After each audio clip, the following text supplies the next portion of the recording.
Halo,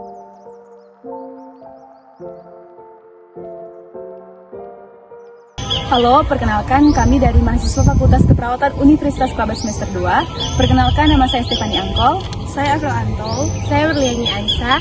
Jadi di kesempatan kali ini kami akan memberikan edukasi mengenai pencegahan infeksi tuberkulosis khususnya pada orang dewasa. Semoga apa yang kami sampaikan dapat bermanfaat. Saksikan guys! Menurut Organisasi Kesehatan Dunia atau WHO, tuberkulosis adalah penyakit menular yang disebabkan oleh bakteri Mycobacterium tuberculosis. Bakteri ini biasanya menyerang organ paru-paru, tetapi juga dapat menyerang organ tubuh lainnya, seperti kelenjar getah bening, usus, tulang, juga selaput otak. Penyakit tuberkulosis ini dapat disembuhkan juga dicegah, tetapi masih menjadi masalah kesehatan global yang menyebabkan jutaan kematian setiap tahunnya.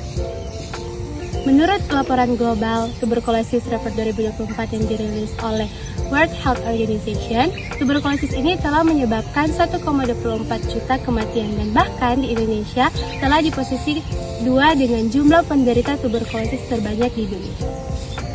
Tuberkulosis terutama menular melalui udara, yaitu ketika seorang penderita tuberkulosis aktif ketika mereka berbicara, batuk, bersin, lalu mengeluarkan droplet yang mengandung bakteri Mycobacterium tuberculosis. Nah, orang yang menghirup droplet ini akan terinfeksi. Dan juga penularan lebih mungkin terjadi ketika seseorang kontak dekat dan berkepanjangan dengan penyakit tuberkulosis aktif. Ada beberapa gejala umum tuberkulosis. Yang pertama, batuk berdahak lebih dari 2 minggu dan tidak kunjung sembuh, juga batuk yang disertai darah. Yang kedua, demam ringan yang berulang dan berkeringat saat tidur malam. Yang ketiga, nafsu makan tiba-tiba hilang. Yang keempat, berat badan turun tanpa sebab yang jelas. Dan yang kelima, lemas dan cepat lelah meski tidak beraktivitas banyak.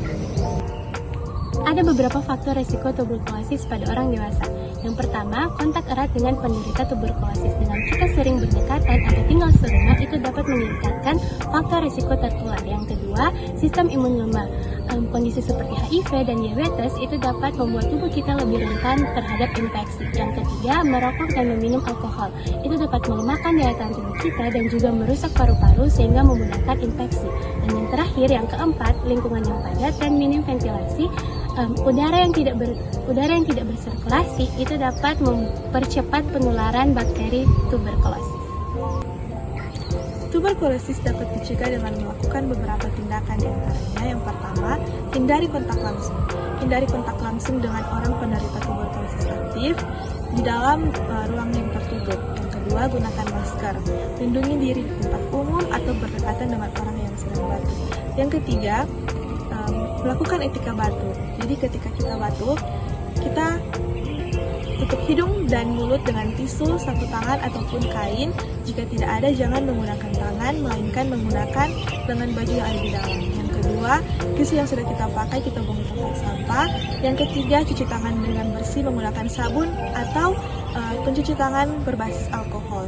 Yang keempat, ventilasi yang baik. Pastikan sirkulasi udara berjalan dengan lancar agar supaya tidak ada bakteri yang tertumpuk di dalam ruangan. Yang kelima, cuci tangan teratur. Mencegah penyebaran kuman melalui tangan yang terkontaminasi. Dan yang keenam, yaitu menjaga gaya hidup yang sehat, yaitu kita makan yang bergizi, berolahraga, tidur yang cukup, agar supaya daya tahan tubuh kita tetap kuat dan tidak menurun daya tahan tubuh kita, sehingga ketika daya tahan tubuh kita rendah, maka itu sangat mudah untuk terkena atau tertular tuberkulosis. Selain pencegahan, deteksi ini juga penting untuk dilakukan. Di antaranya, yang pertama, segera periksakan diri ke fasilitas kesehatan bila mengalami gejala. Jika mengalami gejala seperti batuk berdahak lebih dari 2 minggu, demam, berkeringat, juga penurunan berat badan tanpa sebab yang jelas, jangan menunda. Segera kunjungi fasilitas kesehatan seperti puskesmas atau klinik yang terdekat dan lakukan pemeriksaan lebih lanjut. Yang kedua, lakukan pemeriksaan dahak dan ronsen dada. Deteksi tuberkulosis dilakukan dengan pemeriksaan dahak sebanyak 3 kali, yakni sewaktu pagi sewaktu atau SPS untuk melihat keberadaan bakteri tuberkulosis. Pemeriksaan ronsen dada juga membantu untuk melihat kondisi paru-paru dan mendeteksi infeksi yang tidak dapat dilihat dari gejala luar. Yang ketiga, ada manfaat pengobatan sejak dini. Semakin cepat tuberkulosis diobati, semakin efektif juga pengobatannya. Pengobatan dini juga dapat menghentikan penularan kepada orang lain, mencegah kerusakan paru-paru lebih lanjut, dan dapat meningkatkan kualitas hidup dari penderita tuberkulosis. Dan yang terakhir ada pengobatan tuberkulosis. Yang pertama, pengobatan standar selama 6 bulan, yaitu tuberkulosis dapat disembuhkan selama 6 bulan atau menggunakan strategi DOTS atau Directly Observed Treatment Short Course, yaitu pengobatan secara langsung oleh petugas kesehatan untuk memastikan pasien meminum obat secara teratur. Yang kedua, kepatuhan pasien meminum obat sangat penting karena pasien harus meminum obat setiap hari atau sesuai jadwal, karena jika berhenti di tengah jalan itu tuberkulosis itu akan kambuh dan menjadi resisten obat sehingga akan lama dan sulit untuk disembuhkan. Demikian informasi yang dapat kami sampaikan. Kami berharap edukasi ini dapat meningkatkan kesadaran dan mendorong tindakan nyata untuk melawan tuberkulosis bagi diri sendiri maupun lingkungan sekitar. Dan jangan ragu untuk memeriksakan diri ke fasilitas kesehatan jika mengalami gejala dan selalu terapkan pola hidup sehat. Tetap jaga kesehatan. Terima kasih telah menyaksikan.